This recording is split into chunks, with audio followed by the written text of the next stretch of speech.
इससे पूर्व की कक्षा में मैंने एक सूर्य और चंद्र के बारे में आप लोग को बताया था कि जन्मस्थ सूर्य पर गोचरस्थ सूर्य का युति बने तब क्या प्रभाव होता है। उसी प्रकार हमने बताया था कि जन्मस्थ चंद्रमा पर गोचरस्थ सूर्य चंद्रमा की अगर योग बने तो क्या होता है। और मैंने मंगल बुध और गुरु तक आप लोगों को नोट्स भी उपलब्ध करवा दिए थे। हाँ या ना बताइएगा, मेरी बातों को अगर सही हो तो पुष्टि कीजिए, न तो मैं उन चीजों को छोड़ते हुए ना उन चीजों को पढ़ाते हुए चलूंगा, क्योंकि गोचर में मेरा एक सिलेबस शनि संबंधी बच चुका है। अगर कहिएगा तो उन चीजों को जो नोट्स भेजा हूं उसी पर चर्चा करूंगा ताकि एकदम कंफर्म हो जाए। बताइए आप लोग।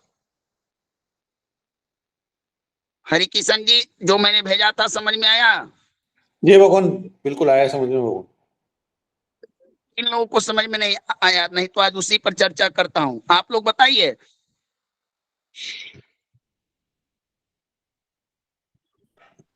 जो कल का गोचर प्रकरण गुरुदेव बताए थे, जिन लोग को नहीं समझ में आ रहा है वो अपना हैंड रेस करें प्रभु जी।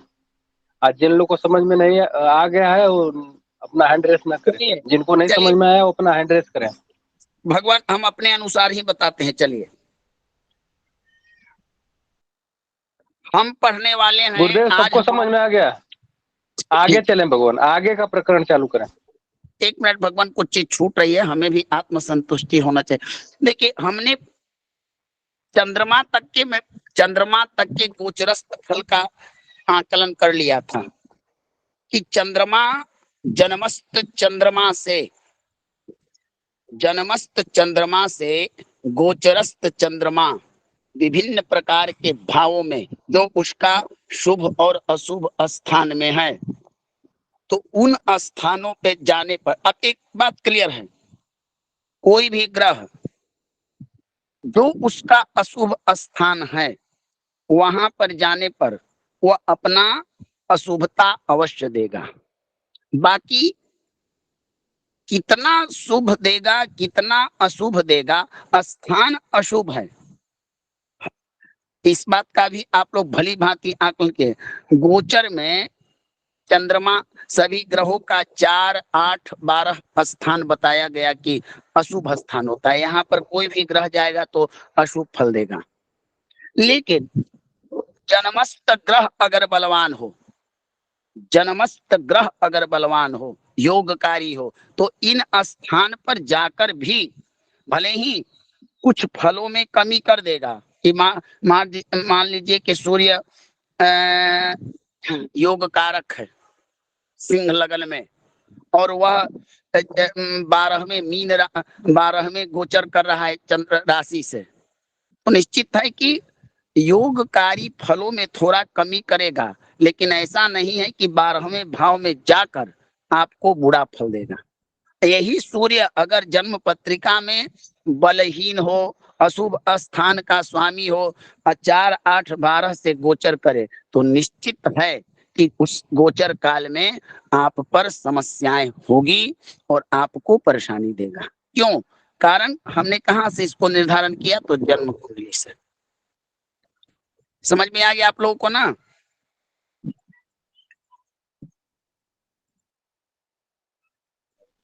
हाँ या ना बताइए। जी गुरु जी। चलिए गुरुदेव,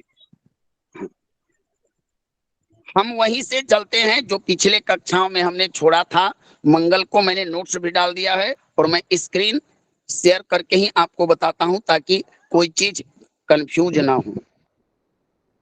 और आप प्रश्न कीजिएगा उसी समय जिस समय आपको संदेह हो।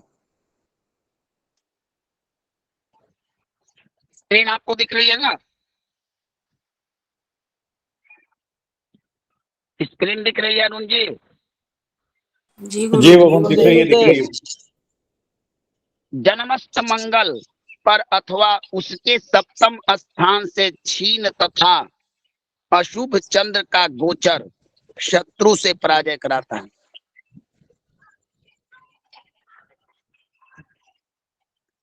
इसे कहते हैं प्रत्येक ग्रहों का, इसे कहते हैं प्रत्येक ग्रहों का प्रत्येक ग्रहों के से गोचर फल जानना। अब यहाँ पर हमने, अब यहाँ इनका कहना है कि जन्मस्थ मंगल पर, हम मंगल मान लीजिए किसी भी राशि में, हम सिंह लगन की कुंडली में मंगल को एकादश भाव का स्वामी बनाते हैं, यानी कि मंगल बैठेगा तृतीय स्थान में मिथुन राशि में। सिंह लगन का एकादश भाव मिथुन होगा कि नहीं होगा? जी भगवान होगा। किन्हीं का माइक खुला है, बंद कर लीजिए। क्षीण चंद्रमा अशुभ चंद्रमा, क्षीण चंद्रमा आप लोग जानते होंगे कि कृष्ण पक्ष में, कृष्ण पक्ष की पंचमी से शुक्ल पक्ष, कृष्ण पक्ष की अष्टमी से शुक्ल पक्ष की पंचमी तक चंद्रमा को हम पंचांग की भाषा में, ज्योतिष की भाषा में क्षीण मानते हैं ना। आप देखते होंगे कि कृष्ण पक्ष में चंद्रमा, पूर्णिमा को चंद्रमा पूर्ण आकार धारण करता है, और प्रतिपदा, द्वितीया, तृतीया, चतुर्थी, पंचमी, सप्तमी, अष्टमी से चंद्रमा एकदम क्षीण हो जाता है, दिखता ही नहीं है। प्रतिदिन आकाश में घटनाएं घटती हैं। सही है गलत? जी भगवान सही है। अब चंद्रमा क्षीण हो, उसमें किसी जातक का जन्म हो, या कोई ऐसा कार्य करना हो जिसमें चंद्र बल की आवश्यकता हो, चंद्रमा का बल देखना हो चंद्रमा को, तो क्षीण चंद्रमा, इसीलिए चंद्रमा को पूर्ण शुभग्रह नहीं माना जाता है। ऐसे व्यक्ति को हम शुभ संत, महात्मा, सज्जन का उपाधि कैसे दे सकते हैं? जो परिवर्तनशील है, जो अवसरवादी है, जो समय अनुसार अपना स्वरूप, अपना प्रवृत्ति, अपना संस्कार, अपना व्यवहार बदलने वाला हो, उसे पूर्ण रूप से एक रूप में माना जा सकता है, एक उपाधि उसे दी जा सकती है। नहीं बताइए। गुरुदेव, हाँ या ना बताइए आप लोग। गुरुदेव नहीं दी जा सकती। लेकिन चंद्रमा परिवर्तनशील है, परिवर्तन इसका स्वभाव है, इसी कारण चंचल मन कृष्ण, हमारा मन भी परिवर्तनशील है। अभी ज्योतिष पढ़ रहा है, कुछ क्षणों के बाद जाकर दूसरे विषयों में लग जाएगा। जब मन का, स्वयं मन का कारक चंद्रमा ही परिवर्तनशील है, तो हमारा मन परिवर्तनशील हो, इसमें क्या आश्चर्य है? तो क्षीण चंद्रमा फलहीन होता है। समझ में आ रहा है आप लोगों को ना? जी जी। अब मंगल से, जन्मस्थ मंगल से सप्तम स्थान से क्षीण चंद्रमा का गोचर हो, जहां मंगल बैठा हो उससे सातवां घर में गोचर वश क्षीण चंद्रमा, यानी कि कृष्ण पक्ष से ऐसा चंद्रमा किसी न किसी भाव से तो जरूर विचरण करता होगा। ये तो आप लोग जान ही रहे होंगे कि बैठा थोड़े है चंद्रमा, 30 दिन में चंद्रमा तो कहीं ना कहीं तो किसी न किसी भाव से तो विचरण करना ही है ना? जी गुरु जी। तो जातक के शत्रु इस समय, इस जातक का अगर दशा अंतर दशा चल रहा हो, मंगल का गोचर देखना है हमको, ये देखना है मुकदमा लड़ रहे हैं, मुकदमा लड़ रहे हैं, विरोधी को परास्त करना है, शत्रुओं का प्रभाव बढ़ रहा है, शत्रु अकारण शत्रु बन रहे हैं, हम किनका गोचर देखेंगे? तो मंगल का ही गोचर न देखेंगे? बताइए। मुकदमे के लिए मंगल ही देखेंगे वो। हमको ये देखना है कि उस समय सप्तम स्थान से क्षीण चंद्रमा अगर जा रहा हो तो 2 दिन 54 घंटे तक हमारे ऊपर शत्रुओं का प्रभाव होगा। ठीक ना? ठीक ना? अब जी इस जी समय जी अब भगवान। इस समय आपको भूमि, भवन, रक्त की कमी यानी मंगल का जो भी कारकत्व है उसको कमी करेगा चंद्रमा। अगर चंद्रमा शुभ हुआ, क्षीण होता हुआ भी कुछ नहीं कर पाएगा, क्योंकि वो जन्मस्त शुभ है। एक बात याद रखिएगा,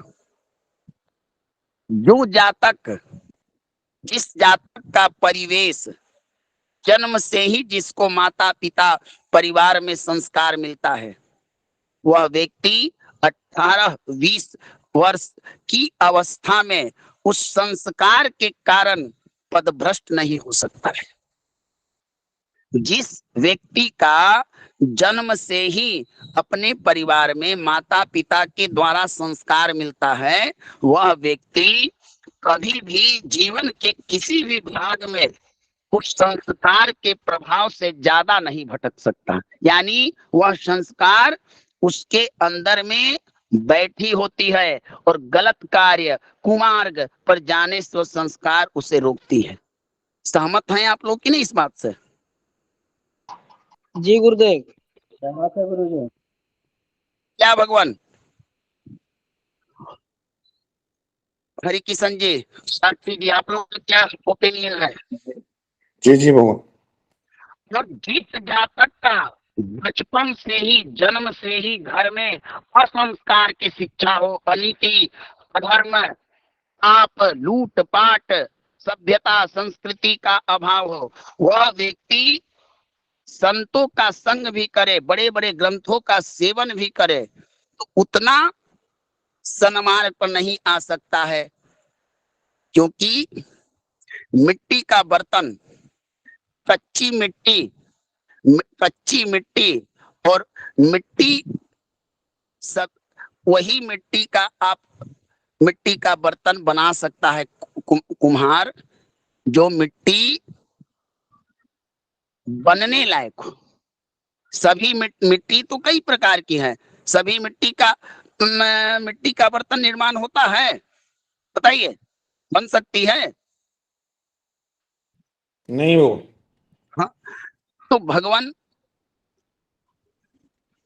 इसी प्रकार कोई भी जन्मकालीन ग्रह शुभ हो तो जीवन भर अपनी शुभता नहीं छोड़ता है, चाहे गोचर हो, दशा हो, अंतरदशा हो। जन्मकालीन ग्रह अशुभ हो तो जीवन भर आपको उसका प्रभाव भोगना है। जो शुभ ग्रह है वो आपके सत्कर्म है, पूर्वार्जित। जो ग्रहाधीनम जगत सर्वम, ग्रहाधीनम जगत सर्वम, ग्रहाधीनम सर्वे नरा, ग्रह कर्म फल प्रद ग्रह रूपी जनार्दन, ऐसा 12 मिहिर जी का वचन प्राप्त होता है। एक ग्रह क्या है? एक ग्रह भी पूर्व जन्म कृतम पापम व्याधि रूपे न बाध्यते।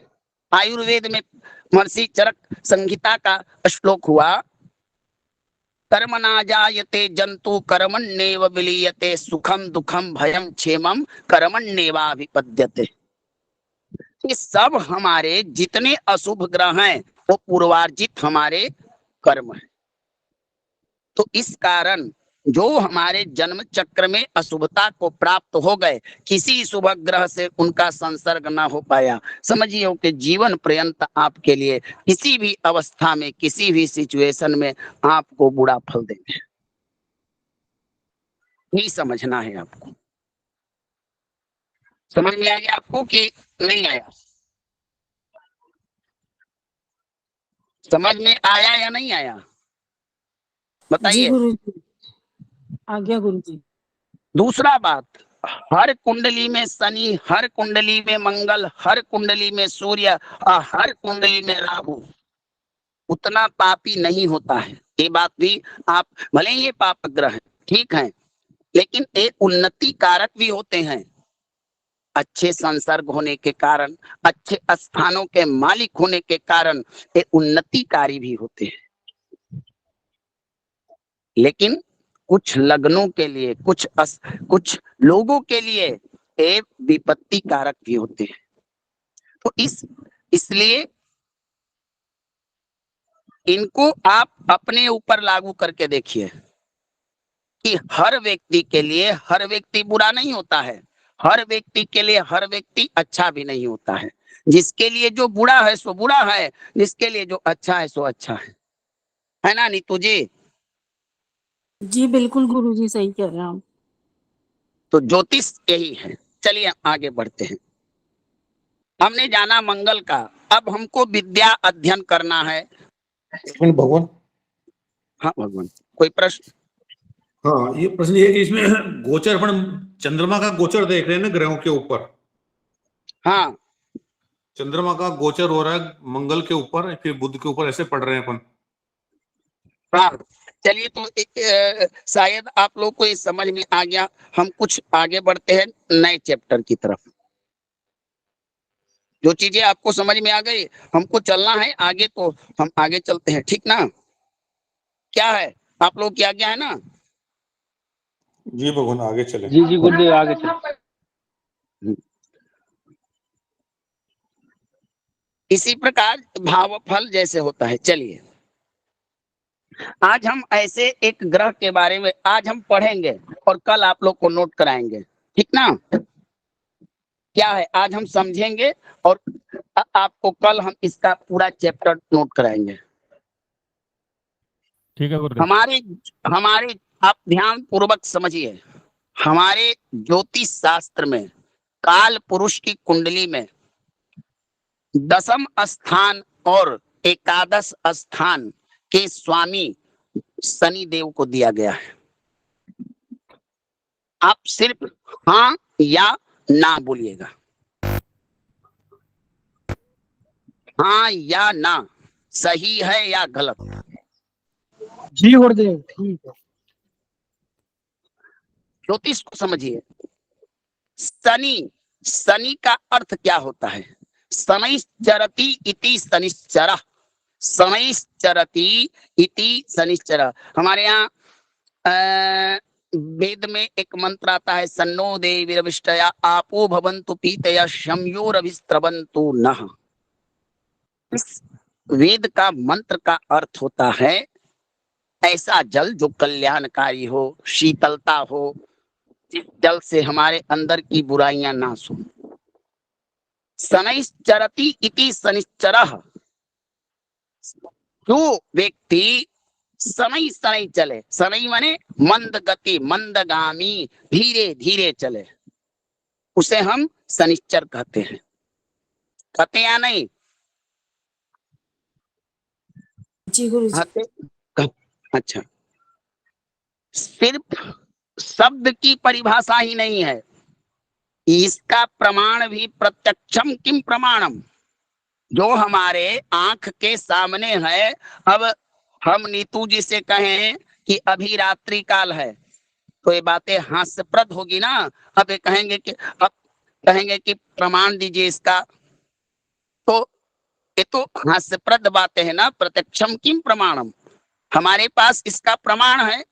360 डिग्री का भव चक्र पूरा करने में सबसे लंबा समय कौन सा ग्रह लेता है?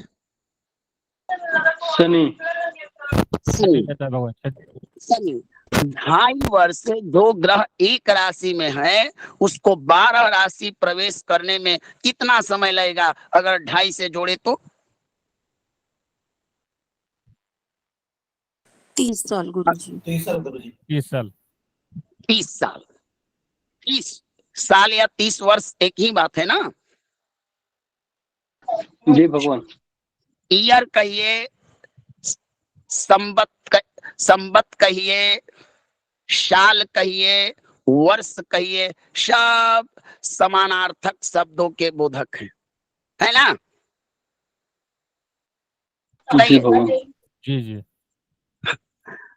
अब ऐसा ग्रह जो इतना मंदगामी है, इसमें कितने जीवन समाप्त हो जाते हैं, कितने घटनाएं घट जाती है, कितने सारे काल संसार में विचित्र विचित्र विषय हो जाते हैं। लेकिन इसका 30 वर्ष के बाद भचक्र पूरा होता है। तो समझिए कि शनि एक राशि में 2.5 वर्ष बैठकर अगर किसी जातक के लिए जन्मस्थ शनि बुरा हो जाए तो उस जातक का 2.5 वर्ष तो एकदम बैकफुट पे होना चाहिए ना। जी भगवान। सोचिए, मान लीजिए 2.5 वर्ष किसी जातक के अगर बुरे हों तो जीवन समझ सकते हैं कि 2.5 वर्ष किसी के आयु से निकल जाना, उसका कितना सारा काम पीछे छूट जाएगा, छूटेगा ना। जी। अब शनि काल पुरुष की कुंडली में इसको एक भाव मिला है लाभ का, ये लाभकारी ग्रह है। आप देखिए काल पुरुष के कुंडली को एक बार अवलोकन कीजिए, मेष लग्न से गिनने पर कुंभ राशि जो है वह आती है 11वें भाव में, आती है ना। जी गुरुजी। जी। और 10म मकर राशि आती है कर्म का, 10म स्थान में केंद्र का और लाभ का। क्या आपने समझा शनि से 11 और 10 क्या कम्युनिकेशन आप क्या समझते हैं? शनि शनि क्या हमें बताता है? शनि को क्यों मिला 10म भाव, बताइए। परिश्रम करे और लाभ पाए। बहुत सुंदर, बहुत सुंदर, बहुत सुंदर भगवान। इसी हाँ, बहुत सुंदर भगवान। इस परिश्रम करे और लाभ पाए, परिश्रम करे और लाभ पाए। दूसरा बात, ज्योतिष शास्त्र में सूर्यदेव तो राजा है भाई, और राजा व्यक्ति का तो जानते ही हैं। राजा का है कि भाई राजा यानी कि समझिए कि ऑनर हुआ ना। बताइए, आप के अंदर में शब्द राजा आने का मतलब परिपूर्णता। एक राजा के पास परिपूर्णता होती है कि नहीं होती है, बताइए। जी जी भगवान। शासन की सत्ता, बल, सैन्य, संसाधन, भोग, सब राजा के पास होते हैं। उसके बाद अगला है रानी, उसके बाद मंत्री, उसके बाद नेता, युवराज, उसके बाद आए आपके गुरु, मंत्री, और अंत में आया इन सब का सर्वेंट, नौकर, दास, है ना। शनि क्या है? दास है, दास है। जी। दास। अब देखिए, अब आजकल हम लोग एक चीज को भूल जाते हैं, अपने घर में जो नौकर होते हैं उनकी अपेक्षा करते हैं। आप लाल किताब का जब अध्ययन कीजिएगा, वो बताता है कि जो मालिक अपने घर में नौकर की अवहेलना करते हैं, नौकर को प्रताड़ित करते हैं, दास को प्रताड़ित करते हैं, सेवक को प्रताड़ित करते हैं, शनि उनको टेढ़ी नजर से करते हैं। बताइए, शनि के कारकत्व तो शनि न्याय कारक हैं, शनि न्यायाधीश हैं, शनि कर्म कारक हैं, शनि दुख कारक है। शनि की 7.5 चल रही हो और नौकर का अपमान कीजिए, उसका धन हरण कर लीजिए, देखिए इनका प्रकोप बढ़ जाएगा। क्योंकि अन्याय के खिलाफ न्याय करने वाला कौन है?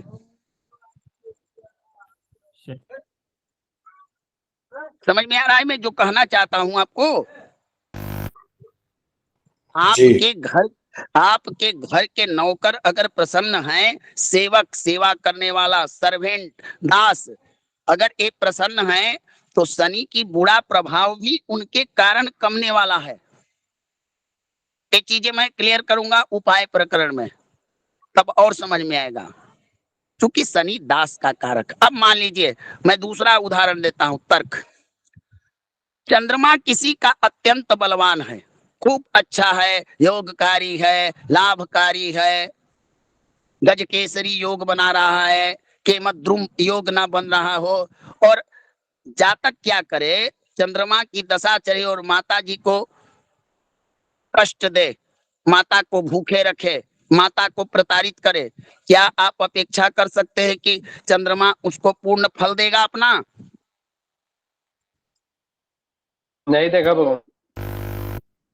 गुरु आपके लिए अत्यंत योगकारी हैं, लाभकारी हैं, शुभकारी हैं, मंगलकारी हैं, अच्छे हैं, और आप ब्राह्मण, देवता, संत, महात्मा, धर्म, धार्मिक चीजों में आप गलत कार्य करें, आपको परिणाम देंगे गुरु शुभ? बताइए। नहीं देंगे भगवान। शुक्र आपके लिए अत्यंत शुभ है, दशाएं शुभ है, गोचर शुभ है, स्टक वर्ग भी शुभ है, लेकिन अपने घर की स्त्री को या किसी भी स्त्री को आप कष्ट दीजिए, चरित्र भंग कीजिए, उसका प्रताड़ित कीजिए, आशा करते हैं कि शुक्र आपको प्रभाव देंगे? नहीं देंगे भगवान। क्यों नहीं देंगे? कारण क्या है इसका? हम शुक्र का क्या संबंध है? सूर्य का, सूर्य मजबूत है और हमारे पिता को कष्ट हो, पिताजी भूखे सूते, पिता को हम प्रताड़ित करे, दंड दे, मारे पीटे, गाली दे, और हम कहें कि सूर्य को जप करे, तप करे। आशा करते हैं आपके सूर्य देव आपके अनुकूल फल देंगे? नहीं देंगे भगवान। क्यों नहीं देंगे? क्यों नहीं देंगे?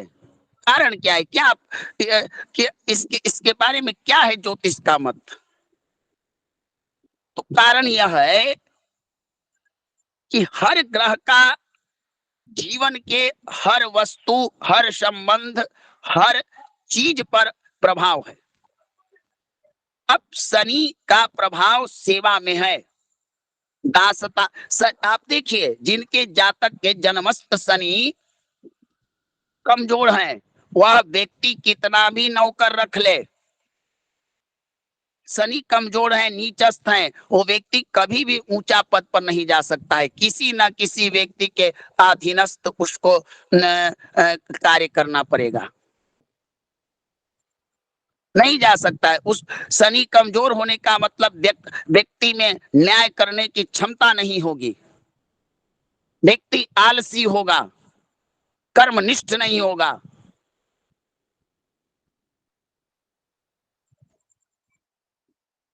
क्या समझ में आ रहा है जो मैं पढ़ाने का प्रयास कर रहा हूं आप लोगों को? बताइए, बताइए भगवान। जी गुरुदेव, समझ में आ रहा है। भगवान सिर्फ जप, तप, योग, साधना, मंत्र, रत्न इत्यादि ही ग्रहों के शुभ और अशुभ पर प्रभावशाली नहीं होते। कुछ व्यवहारिक चीज संस्कार के द्वारा भी ग्रहों को मजबूत करते हैं। चंद्रमा स्ट्रॉन्ग है, अच्छे हैं, आपके लिए अनुकूल हैं, और अपनी माता को सेवा कीजिए, 2 गुना लाभ बढ़ जाता है। सूर्य आपके लिए अच्छे हैं, योगकारी हैं, आप पिता को सेवा कीजिए, पितृ कार्यों को कीजिए, एकदम परफेक्ट आपका देखिए कि सूर्य का प्रभाव बढ़ेगा। बुध आपके लिए अच्छे हैं, अपनी बहन को सेवा कीजिए। जो ग्रह जिस संबंध का कारक है, जिस वस्तु का कारक है, जिस चीज का कारक है, उससे संबंधित चीजों को हमको व्यवस्थित करना होता है, तब ग्रहों का फल होता है। और नहीं तो बहुत सारे ऐसे लोग मिलते हैं कि गुरुजी महामृत्युंजय जप भी करवा लिए, ग्रह का पूजवा भी करवा लिए, भाई रत्नों धारण कर लिए, लेकिन समय तैयो उलट फेर नहीं हो रहा है, यथावत स्थिति बनी हुई है। पंडित जी को देखिए, अरे ये क्या है? एक कुंडली ऐसी आए, 5 ग्रह उच्च के हैं, नौ मांस भी ठीक है, डिग्री बल भी षडबल भी ठीक है, दशाएं भी अच्छी चल रही है, त्रिकोणेश और दशमेश की अंतरदशा, गोचर भी शुभ है, फिर भी जातक का उत्थान पतन वर्जित है। पंडित जी ने देखा, षष्ठंश देखा, दृष्टांत देखा, सब देखा, सब में वही आ रहा है। एक बुजुर्ग पंडित जी आकर बोले कि अपना तू दिनचर्या बताओ, तू करता क्या है। उसने कहा कि मैं दलाली का काम करता हूँ, बालू माफिया हूँ, जमीन माफिया हूँ। बस पकड़ लिए कि अब तेरा जब तक पंडित जी न्याय नहीं कर सकते, तू की अधर्म मार्ग से, असंस्कार से तू कर रहा है। पहले तू अपना संस्कार बदल, व्यवहार बदल, तब इन ग्रहों से तुमको लाभ मिलेगा। समझ में आया? तो सिर्फ आप जब तक पूजा पाठ से ही ग्रहों को, हाँ मानता हूं इनका ही प्रभाव होता है, लेकिन संस्कार में भी हमारा बहुत होता है। तो शनि हमारे कर्म के कारक होते हैं, ये हमें कर्मनिष्ठ बनाते हैं, ये हमें कर्म के प्रति देते हैं, इसीलिए इनको दशम स्थान का स्वामित्व प्राप्त हुआ।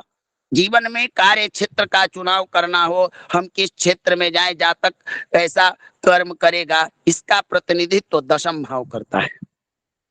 तो बताया उन्होंने कि कर्म करो तो खाओ।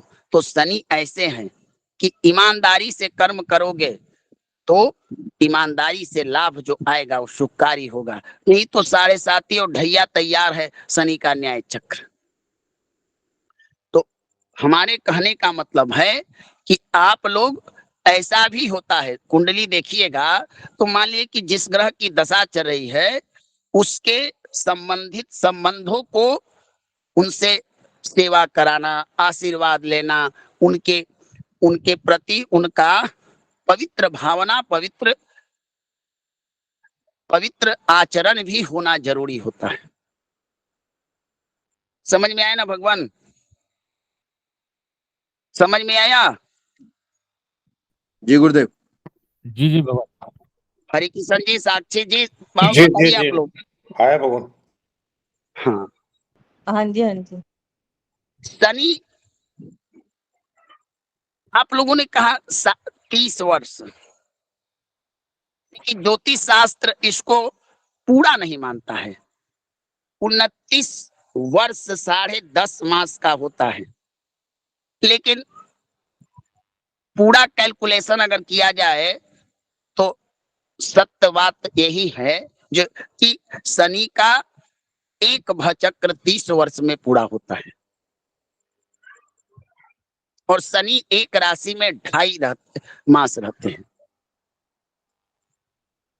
वैसे तो सामान्यतः शनि प्रत्येक राशि में 2.5 वर्ष के हिसाब से गोचर करते हैं, लेकिन शनि की 2 प्रकार की स्थिति का विशेष प्रभाव होता है। एक स्थिति को 7.5 कहा जाता है। 7.5 का अर्थ हुआ 7.5 वर्ष की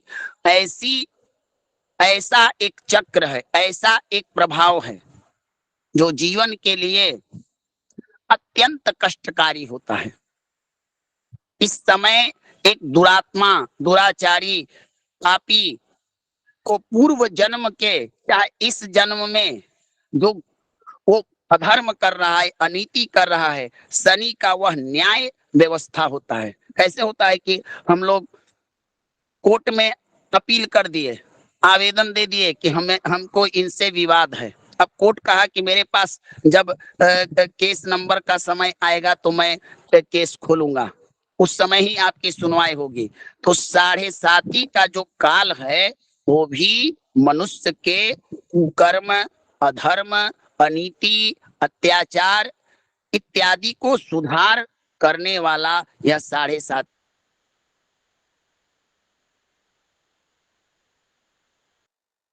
का समय है। समझ आ रहा है ना? आवाज गई भगवान। बताइए। जी, जी। माने हाँ,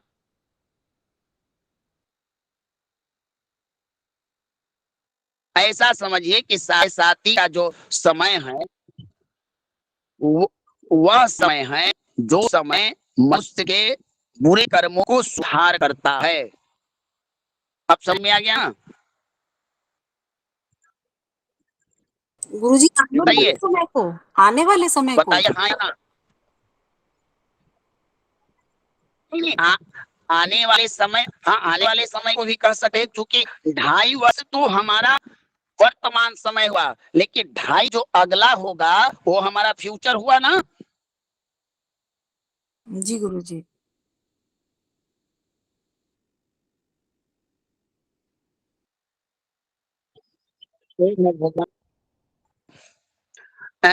इन्होंने धनु राशि से कुंभ राशि में, धनु से मकर, मकर मकर राशि वालों को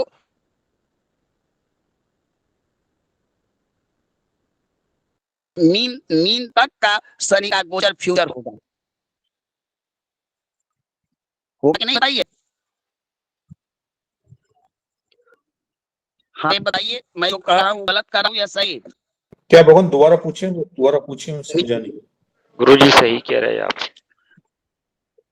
शनि जो है वर्तमान और भविष्य दोनों का सुधार करता है। भूत कौन सुधार सकता है? प्रभु। जी। दो ही समय जो बीत गया वो सुधरने की चीज है, वो तो प्रेरणा, जो गया सो प्रेरक, जो चल रहा है सो वो आपका जीवन का भविष्य निर्माण करता है। भविष्यम नैव चिंतयेत, शास्त्र कहता है कि भविष्य की चिंता मत करो, वर्तमान को ही भविष्य के लिए निर्माण करो। जी जी गुरुजी। भविष्यम नैव चिंतयेत, भविष्य की चिंता करने वाले काल को प्राप्त होते हैं। स्वकार्य अद्य कुर्वीत अप्राहने च पराहन मृत्यु नपसयंत कृतमस्य नवाकृतम। हम सोच रहे हैं कि 2024 में बंबई में एक फ्लैट लेंगे। ये भविष्य, मेरा फ्यूचर का चिंतन है। और हम 2023 के दिसंबर में ही किसी विपत्ति में पड़ गए। क्या हुआ फ्यूचर से? भविष्यम नैव चिंतयेत, वर्तमान ही आपका मूल है। जो देख रहे हैं, जो जो जो अनुभूति हो रही है, जो सहन कर रहे हैं, वही आपका लाइफ है। न तो जो बीत गया, जो छूट गया, जो चल गया, वह आपको आने वाला नहीं है। वो प्रेरणा दे सकता है। और जो आने वाला है, आएगा नहीं आएगा, इस पर 100% किसी का कोई अधिकार नहीं है। आज सूर्योदय, आज की रात्रि हुई, कल की रात्रि होगी कि ना होगी, क्या कौन जानता है? भगवान यही जानने के लिए तो ज्योतिषी के पास आते हैं ना, भविष्य जानने के लिए। ज्योतिष भगवान आपको यह बता सकता है, ठीक है आपकी आयु पूरा हो जाएगी, आप इस दिन आपका देहांत का समय है, जीवन अंतिम है, लेकिन इसको टाला नहीं जा सकता। इसीलिए शास्त्र कहता है भविष्यम नैव चिंतयेत। आप चिंतन कर सकते हैं, कल्पना कर सकते हैं, स्वप्न देख सकते हैं, लेकिन जो स्वप्न देखा, जो चिंतन किया, जीवन के हर इच्छा आपकी पूर्ति हो जाए, ये ईश्वर के अधीनस्थ है। अगर मैं गलत कर रहा हूं तो उसको तर्कों के माध्यम से आप तर्क कर सकते हैं भार्गव जी। मैं गलत कर रहा हूं या सही, बताइए।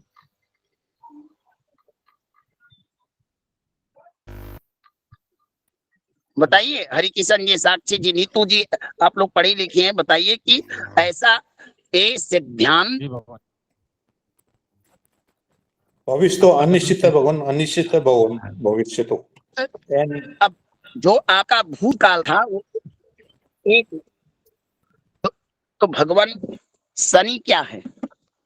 शनि आपके भविष्य का रास्ता निर्माण करता है, वर्तमान को सुधार कर। वर्तमान को, अब स्वर्णकार के पास जाइए, लोहार और स्वर्णकार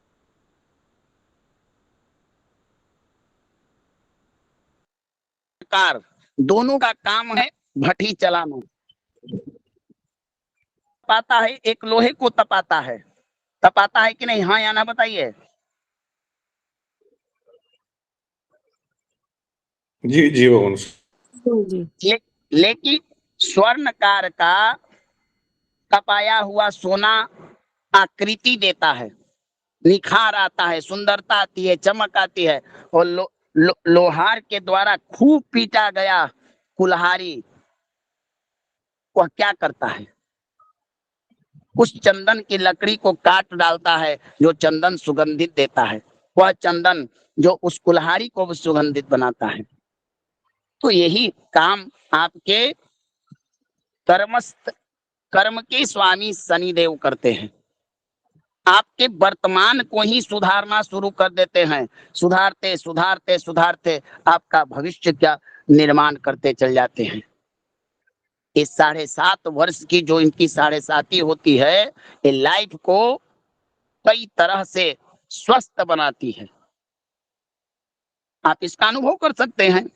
आप अनुभव कर सकते हैं कि जिन लोगों पर 7.5 चलती है, वो जितना बुरा काम करते हैं उतना ही उन पर 7.5 का प्रभाव ज्यादा होता है। उनके घर में परेशानियां होती हैं, सुखों की कमी होती है, कष्ट होती हैं, दुख के कारक हैं, विपदाएं होती हैं। होती है कि नहीं? बताइए, भगवान प्रतिक्रिया दीजिए। जी जी गुरुदेव। भगवान। तो शनि वर्तमान और फ्यूचर दोनों पर प्रभाव डालते हैं। आप सोचिए, ऐसे कल्पना कीजिए, कुंभ राशि वाला शनि अगला मीन राशि में जाएगा, तो कुंभ का फ्यूचर मीन हुआ कि नहीं हुआ? जी हुआ। अच्छा, दूसरा बात है, शनि इतना प्रभावशाली क्यों है? एक, शनि जिस स्थान पर बैठता है 3, 7, 10, तो देखिए शनि का 7.5 में पहले तो जहां बैठा, एक घर पीछे एक घर आगे, 3 घर उसने ऐसे ले लिए। और 3 दृष्टि से जन्म कुंडली के आधे भाग पर शनि का प्रभाव होता है कि नहीं? जी भगवान। इसलिए 7.5 का जो चक्र होता है वो अत्यंत पीड़ादायक, कष्टदायक होता है। लेकिन क्या इस बात से कह देने मात्र से हम सब संतुष्ट हो जाएं कि हमारे गुरुजी ने कह दिया कि हर व्यक्ति के लिए 7.5 बुरी ही होगी? सहमत है मेरी बातों से आप लोग? मैं अपनी बातों से खुद सहमत नहीं हूं, आप लोग सहमत हैं कि नहीं?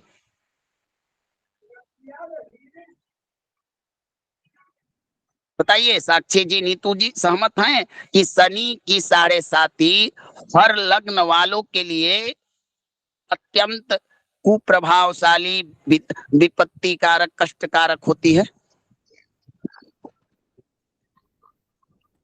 नहीं नहीं। नहीं गुरु आवाज जी, आ एक रही सी है? होती, एक सी नहीं नहीं गुरुदेव। होती। मेरी बातों से सहमत भी मत होइएगा। यहाँ भी वही सिद्धांत लगेगा, यहाँ भी वही सिद्धांत लगेगा। हम जन्म चक्र के आधार पर भी 7.5 का गोचर देखेंगे। हम मान लीजिए सिंह लगन की कुंडली हो और शनि हो गए अकारक, सूर्य के प्रबल शत्रु के कारण, उसमें से भी किसी तरह से शनि, राहु, मंगल 6ठे, 8वें, 12वें भाव के स्वामी होकर अगर 7.5 चंद्रमा से द्वादश भाव, द्वितीय लग्न, पहले 12वें और चंद्रमा के राशि पर ही अगर गोचर कर रहे हो, तब क्या कहिएगा? ऐसे जातक की 7.5 पीड़ादायी होगी कि नहीं होगी? बताइए।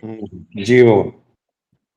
अब मान लीजिए तुला लगन वालों के लिए शनि की 7.5 चल रही हो, तुला लगन में शनि कारक होता है। अब शनि अच्छे स्थान के भाव के स्वामी हैं, तो सिंह की अपेक्षा तुला लगन वालों के लिए शनि के 7.5 कितना कष्टदायी होगी? कम कष्टदायी होगी या ज्यादा? कम होनी चाहिए गुरुदेव। कम होगी वो। नहीं होगी।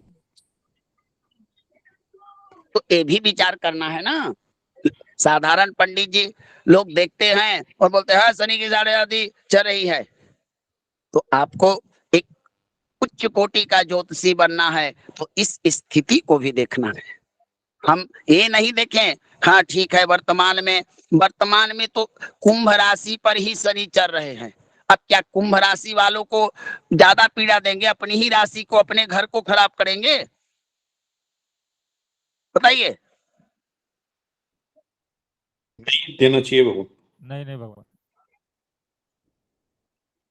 तो इसके लिए मैं कल आप लोगों को बहुत चीजों को बारे में बताऊंगा। 7.5 अंतिम चैप्टर मेरा है गोचर का। इसके बाद गोचर की पद्धति ही समाप्त हो जाती है, फिर वही अष्टक वर्ग होता है। जितना मैंने आप लोगों को गोचर में बताया, प्रायः सामान्य जितने भी ज्योतिष के ग्रंथ हैं, जातक पारिजात, फलदीपिका, 12 मिहिर जी के द्वारा पराशर होरा शास्त्रम इत्यादि जितने ग्रंथ हैं, इतना ही उन्होंने गोचर प्रकरण बताया।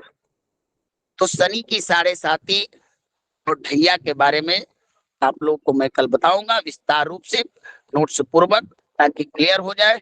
आज के संबंधित आज तो कुछ मैंने बताया नहीं आप लोगों को, तो अगर कोई प्रश्न हो, कोई जिज्ञासा हो, कोई तर्क हो तो बात कर सकते हैं हम लोग। गुरुदेव मेरे बोलो गुरुदेव। किंतु मुझे उसका अनुभव नहीं है।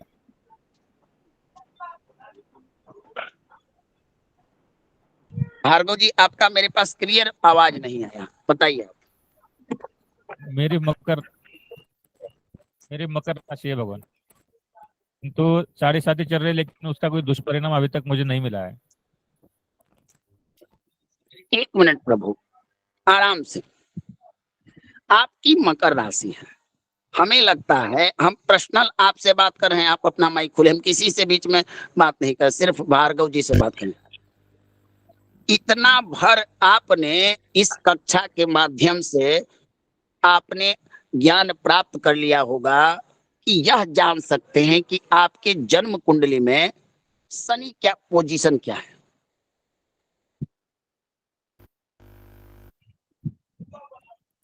बताइए, शुभ है अशुभ है? भार्गव जी मेरा जवाब दीजिए।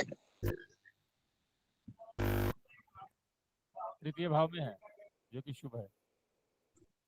नहीं, आप अपनी जन्म कुंडली का स्वयं व्याख्यान कीजिए, जितने भी नोट्स बनाए सूत्र में। ये देखिए शनि मकर लगन की कुंडली में किस भाव के स्वामी हैं। मकर लगन का मतलब कि लग्नेश और द्वितीयस्थ हुए, कहाँ बैठे हैं, किस ग्रह के साथ बैठे हैं, अस्त हैं, मृत हैं।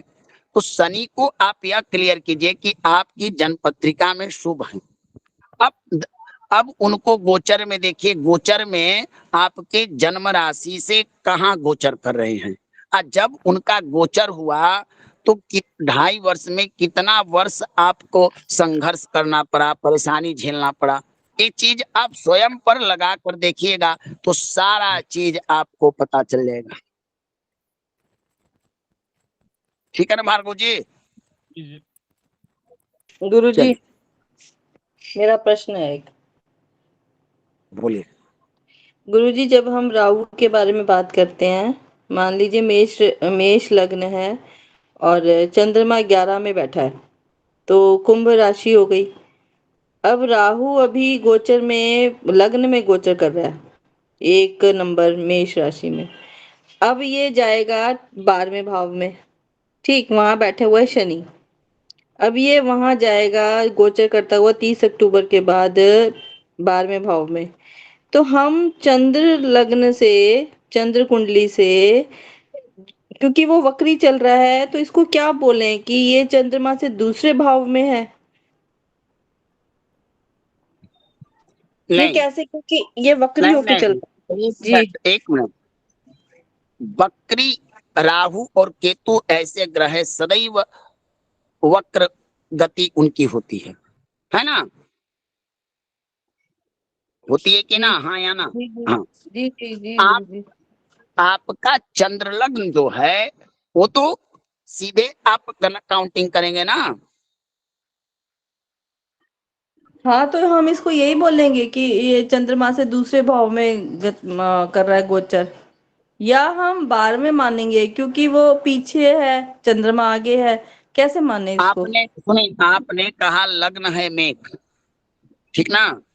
लग्न है मेघ, जी आपने कहा आपके कथनानुसार कुंभ जी राशि में, कुंभ राशि में चंद्रमा है और राहु का गोचर हो रहा है मकर मीन में। जी कुंभ राशि में चंद्रमा लग्न कुंडली का है। हम चंद्र कुंडली के अनुसार तो लग्न में कुंभ ही आएगा ना। हाँ जी हाँ जी हाँ जी हाँ जी। तो चंद्रमा तो अब मीन राशि में कर रहा है तो हम 11 से काउंटिंग करेंगे ना। तब चंद्रमा से 12वां गोचर हुआ ना उसका। चंद्रमा से 12वें बोलेंगे। अच्छा एक बात ये बताइए, यही तो मुझे नहीं समझ में आ रही, यही तो पूछ रही हूँ मैं आपसे। एक मिनट, अगर कुंभ लगन को लग्न में रखेंगे तो हमारा काउंटिंग कैसे चलेगा? द्वितीय भाव आप में कौन बना सी राशि है? आप बना लीजिए ना, कुंडली बना लीजिए आप।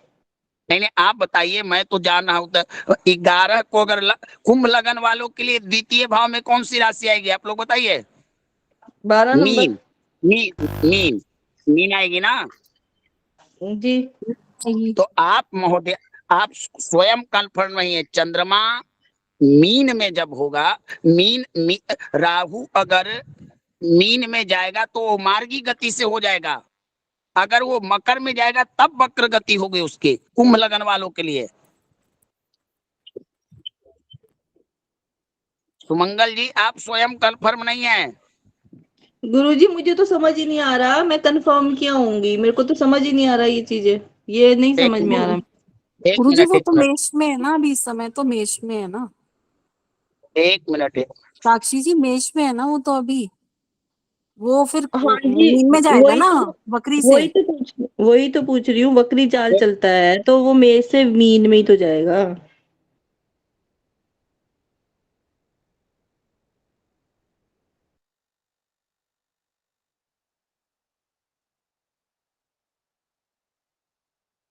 चंद्रमा से तो द्वितीय ही होगा।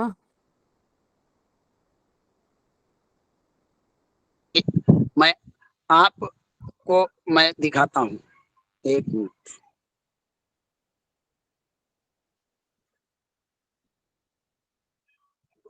ए, ए चंद्र लग्न है यहाँ पर। ये वर्तमान समय की स्थिति है। साक्षी जी दिख रही है आपको ना? जी ये आपके अनुसार यहाँ पर चंद्रमा पंचम भाव में हो गया कुंभ राशि का। यही आपकी स्थिति है ना? हम सिर्फ चंद्रमा को देखा, शनि वगैरह किसी को नहीं, ठीक है ना?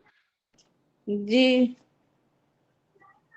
अब मान लीजिए कि आपका कहना है कि यहाँ अगर राहु होता, जैसे मान लीजिए कि यहाँ पर, अब यह जो राहु है, अब यह चंद्रमा से कौन से स्थान में गोचर कर है बताइए हमको।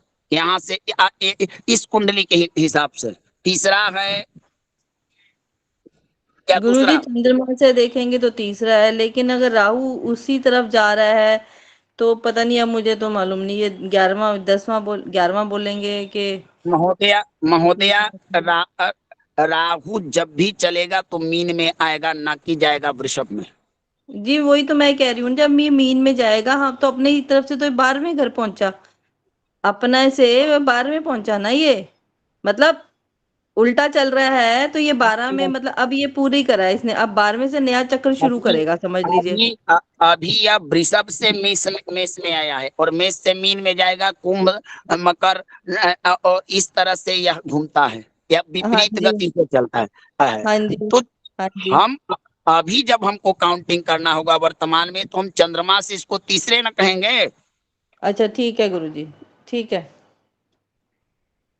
बताइए। ठीक है, तीसरे ही बोलेंगे। नहीं गुरुजी, मैं तो आपसे पूछ रही हूँ, मुझे तीसरे का है कि नहीं है मुझे नहीं नहीं, पता, मैं तो अब आपसे पूछ रही हूँ। अब ठीक है, समझ में आ गया ना। हाँ तीसरे, वो तो पता ही था कि तीसरे है, लेकिन मैंने कहा पता नहीं ये उल्टा चल रहा है तो उसको कुछ और ना कहना हो। नहीं नहीं नहीं, उल्टा ठीक है चलेगा तो चलिए। और किन्हीं का कोई प्रश्न? हाँ, देव जैमिनी जी का कोई प्रश्न है, बोलिए भगवान।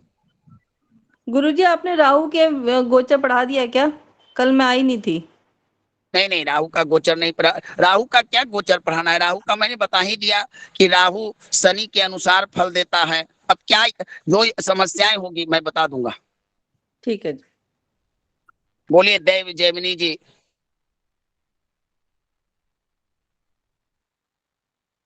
देव जैमिनी जी, आप अपना प्रश्न कीजिए भगवान।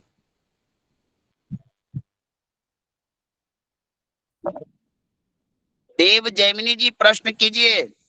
हरि हरिकिशन जी, आप अपना प्रश्न कीजिए। देव जैमिनी जी का आवाज नहीं आ रहा है। नमो भगवान। मैं पूछा, अभी अपन ने एक कुंडली देख रहे थे, सिंह लग्न की कुंडली में शनि अकारक होता है, लेकिन ये अगर उच्च का हो, उच्च मतलब तुला में बैठा हो, उच्च का हो, तो इसका कुछ फर्क उसमें उसमें पड़ेगा क्या भगवान, गोचर में? उच्च का पहला तो शनि कि होता है। भगवान स्थान के अनुसार उसको अकारक माना गया, ठीक ना। जी हम एक बात बताते हैं, हरिकिशन जी से किसी व्यक्ति की शत्रुता हो और ऐसा व्यक्ति प्रधानमंत्री बन जाए, हरिकिशन जी से किसी व्यक्ति का रिलेशन अच्छा ना हो, समझे ना, पारिवारिक रिलेशन, और जी। ऐसा व्यक्ति प्रधानमंत्री बन जाए, तो क्या आशा करते हैं कि वह व्यक्ति आपको लाभ देगा? सही बात है, नहीं देगा भगवान, बिल्कुल ठीक है। नहीं। लेकिन उस लग्न में जिन चीजों का प्रतिनिधित्व करेगा, अब उच्च है तो उन चीजों का वह उच्च फल देगा। अब अकारक है तो दशा अंतर दशा में पीड़ा भी देगा और कुछ शुभता भी देगा। माने 2 in 1 फल इसका होगा, मिश्रित। ठीक है भगवान। समझ में आ गया? जी जी भगवान, आगे भगवान। चलिए, देव जैमिनी जी, आप कोई प्रश्न किए थे न, तो मैं नीतू जी का प्रश्न लूं।